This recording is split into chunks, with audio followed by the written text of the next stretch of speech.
Start right now creating your own world. Start creating now. I'm going to talk about not only how to do it, but why. How we define each other, how we see each other. All of that connects with understanding who you are. But you also got to know who's against you. We're going to talk about it. I'll be right back. You can do it. Don't stop. Ed Montgomery. Come on. A new way of thinking. Transform your mind. Straight from the vine. Fresh new wine.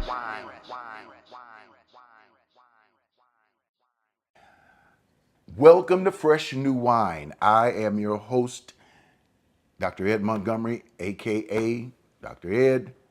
Thank you for joining us right here and right now. I'm also the host of Sensational Sundays. If you catch us on Sunday mornings, that's a different session. I call those Sunday sessions. And we gather together, people, hundreds of us come together, and also online, and we gather together, and you can feel the energy not only in the place, but we talk about things that help us to understand our world, our life. We explore our spirituality. So take a moment, hit the like button, hit it now. Also hit that comment button. Let me know where you're watching this from. If you're not in Houston, let me know what city you're watching from. If you're not in Texas, let me know what state you're watching from. If you're not in, yeah, that's it, yeah. If you're not in the United States, let me know what country you're watching from. Now, share this with somebody that you like, because it's a little different. Let me tell you, when I talk about building your own world, it comes out of Genesis chapter 1, verse 1, where it talks about, in the beginning, God created the heavens and the earth. And then it goes in verse 2, and the earth was without form, it was void, it was dark, it was chaotic. When you go in some of the Hebrew text of it, it says, and the Spirit of God moved upon the face of the waters, or the Spirit, or the wind of God moved upon the face of the waters. And then it goes into verse 3, and it says, and God said, let there be light, and there was light. Or he said, and here's how it's phrased, light be, and light was. Now, I call that creating your own world, beginning the process. You said, well, it says in the beginning, God created. Yes, God created. But it also says in chapter 1 of Genesis, and you start going around from verse 26, 27, 28, it says, and God said, let us make man, or mankind, in our image and in our likeness. Male and female made he them. In other words, mankind was one kind, male and female, man, woman, man with a womb. Both were men, or both were man. Don't get hung up into gender and sexuality here. But it also says that he gave them dominion over the fish of the sea and the fowl of the air. You can read it yourself. But we were created also to create. Genesis 2 gives us another understanding of creation, a whole different creation story. Don't let that mess you up, because people said, well, why is this so different than the other one? Because it was written by different people, several hundred years difference between the two writings. Well, which one is true? Remember now, the Bible is not CNN, the Bible is not MSNBC or any other station or ABC. That's not what the Bible is. It's not a place where you're supposed to try to find facts or go to the Google or the the encyclopedia. That's not about facts. The Bible, or what we call the Bible, is a book of wisdom. It is where we look at it. Things may not be working together archaeologically or chronologically, but we're able to find wisdom. And in that second chapter of Genesis, it shows a person, a man created. The female was within that man. God created them. And it says that God put that man in the garden, or that male man in the garden, but the woman was with him also in the garden to plant or to till the soil. In other words, to work with something that God had placed in his hands. Later on, God pulled a rib from that man and created woman, which means that woman was already inside of that man. So God did not create a separate being, which would have been a separate woman, which would have been a separate person that he would have had to breathe into. He had already breathed into man. He pulled from that man a rib, which the woman was already, and from the rib, it says, fashioned a woman. Now, we're looking at metaphors. We're looking at scenarios that should open up our creativity and our imagination. In other words, God pulled from the man the woman. She was already inside. So when God breathed into man the breath of life, he also breathed into the woman the breath of life, or the man with the womb the breath of life. And they both became a living soul. It's how you look at it. It's how you see it. Well, when they were planting around in that garden, they were tilling the garden. We talked about that last week. And the more you get rid of the weeds or whatever that's in the garden grows. When it grows, it expands. The same way you do with your world. The world you have been given, or the world in which you live, is your garden. Now, it may not be perfect. It may not have the right trees that you want. It may not have the right plants that you want. But you've been given something to start with. Right here in America, we've been given something to start with, each of us. Now, that does not mean that America is not going to do crazy things, or you're not going to find the racism. You're not going to find people who want to win by pushing you down. You hear a lot about winning. You hear about this administration that we have in Washington that talks about we're going to win. America's going to win. We're going to win, win, win, win. Anybody that pushes winning so much, it means in order for them to win, they need someone to lose. In order for them to be white, they need someone to be black. You see what I'm saying? Where there's no black, there's no white.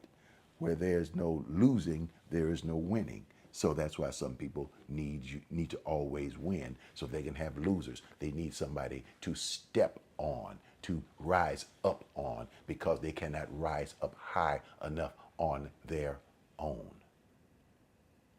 So that means we've got to start getting back into understanding ourselves. We have to move back into our own culture of who we are. Sometimes we can get so hooked up in trying to integrate into somebody else's world that we forget how to function in our own world. I think I got some of you out there watching me right now that are saying, you know what? I'm tired of trying to make other people's world better, to integrate, to be sweet and nice and to smile, and let's all come together and let's do this. How many years have we been saying this? Let's all just get together. Let's all just come together and make the world a better place. Well, I look at it this way.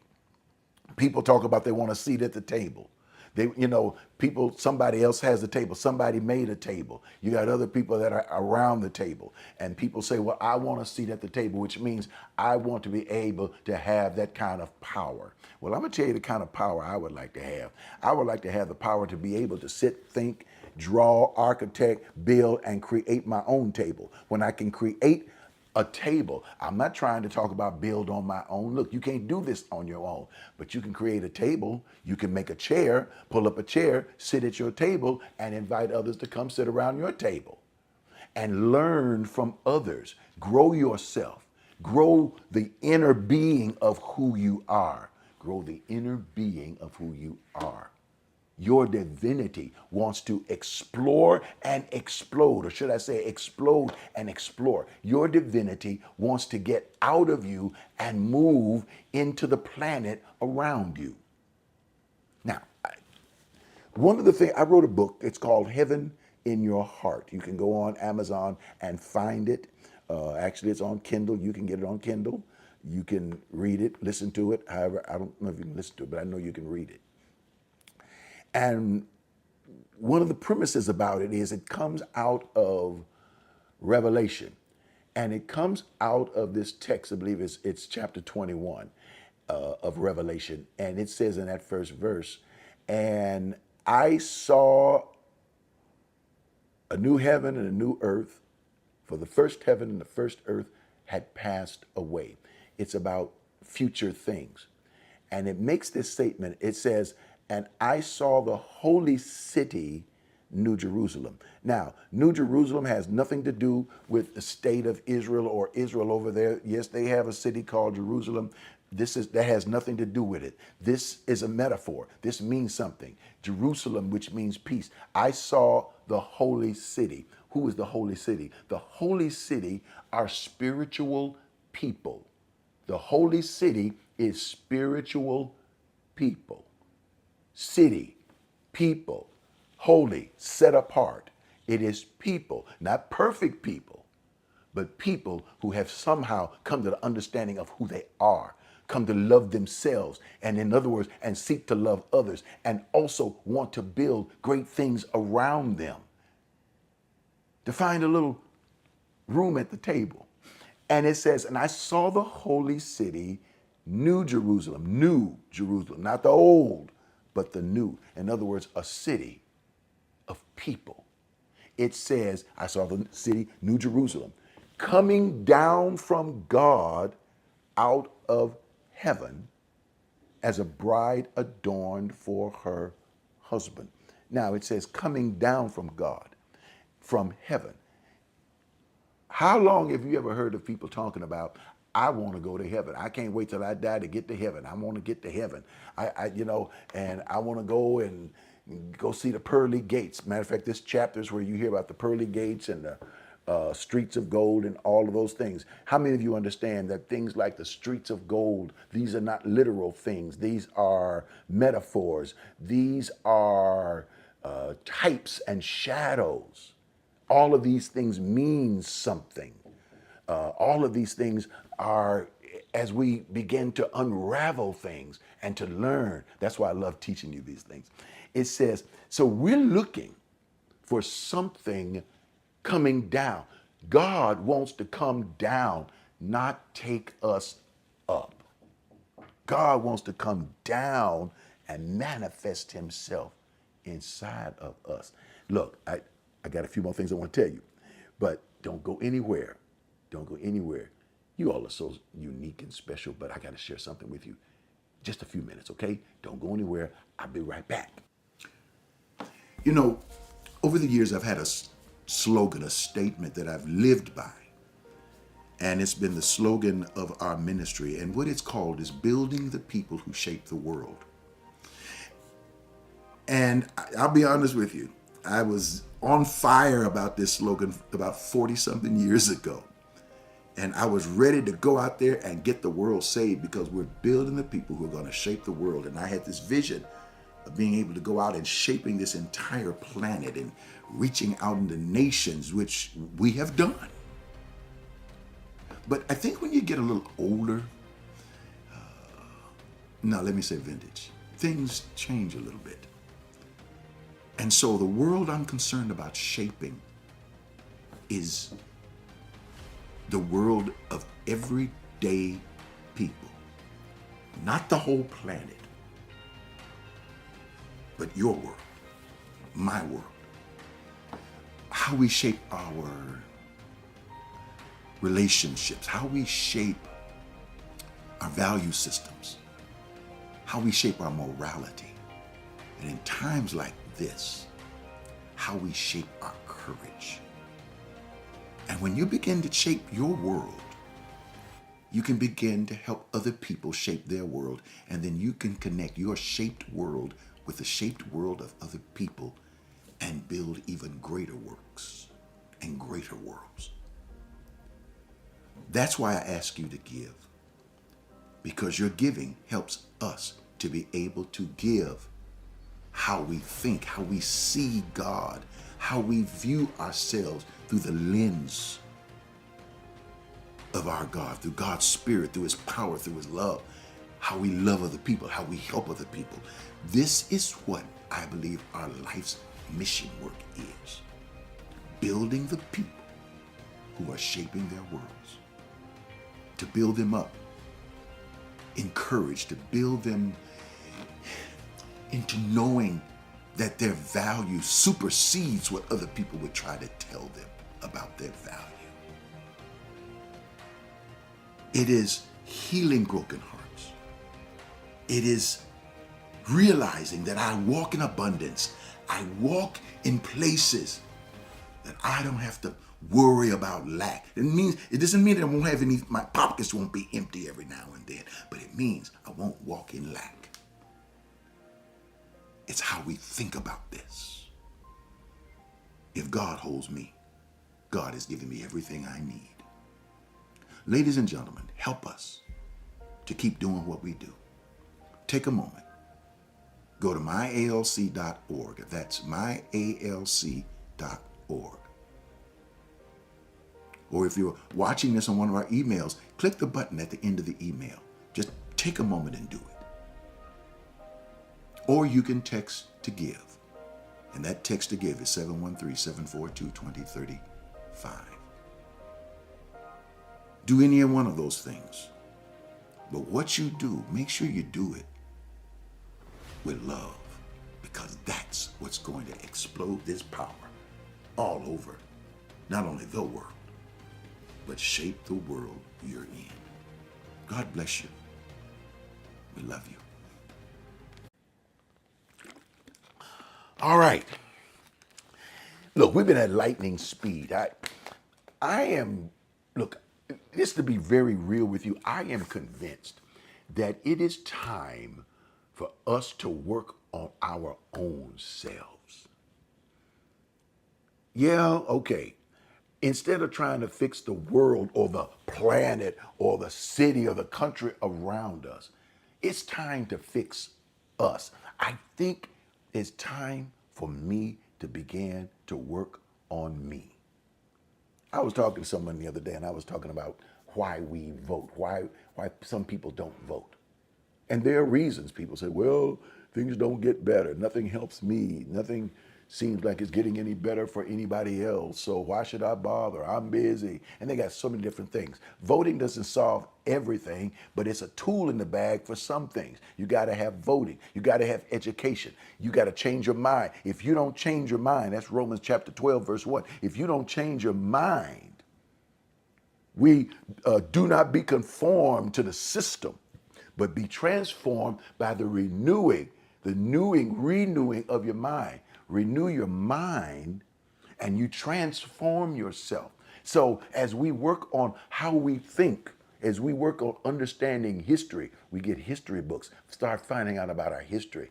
Who are we? Who are people of color? Who are black people before enslavement?